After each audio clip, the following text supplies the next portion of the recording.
This is day 12 in the life of a college student. Sabado, may pasok ulit. Eto na, makapaglaban na ako kahapon, kaya may puti na ulit akong suot. Talagang walang tayong choice, yan ang schedule, kaya dapat natin susundin yan. O diba? Tuwang-tuwa, kasi ngayon wala tayo ng visual graphic design. Tedious yun. Hindi siya mahirap, tedious lang talaga. Yung nakakabanas, lalo na kahit anong galaw mo, hindi ma-ed ng tama yung itsura. At napag-isipan ko na ibabalik ko yata tong scene ng tricycle ride natin.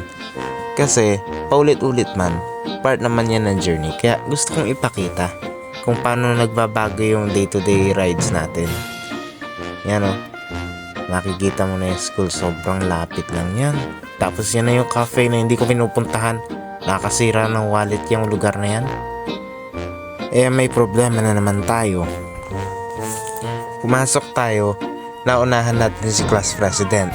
Na kay class president yung susi ng classroom.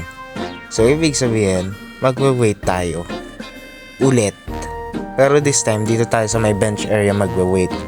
Kasi pag nandito tayo, mas madali natin makikita si president. Kasi nasa may gate lang yan, madaling makita yan eh. Ito na, pagpasok natin, diretso na tayo sa CSS class. Ito lang subject natin ngayon, may ano lang yan. Isang subject lang tayo today. Kaya mag-focus na tayo dyan. Dahil hindi natin nakumpleto yan kahapon, dahil lang naubusan tayo ng time, mag-i-start tayo from the top. Ulitin natin yan from the very beginning. Yan nakita mo, in-install ko ulit yung Windows Server at saka yung Windows 10. Nangyayari yan kasi hindi pwedeng makat yung progress. Hindi rin pwedeng makaklik ka ng mali. Kaya ngayon, repeat tayo from the top. Nakakatagal dyan yung loading. Sa sobrang daming loading yan, siguro 90% of the time na ginawa namin yan, loading lang nagpapatagal. Tiyo, sobrang bored kong yan. Nanood na lang ako doon sa mga kaklase ko na na tumutulong kay sir sa kanyang ginagawa. Eto na, na-record ko yung pagkatapos kong maggawa na. Yan na, kompleto na yan. Pag gumawa ka ng folder sa isang computer, for example ito, gagawa tayo ng folder sa client PC.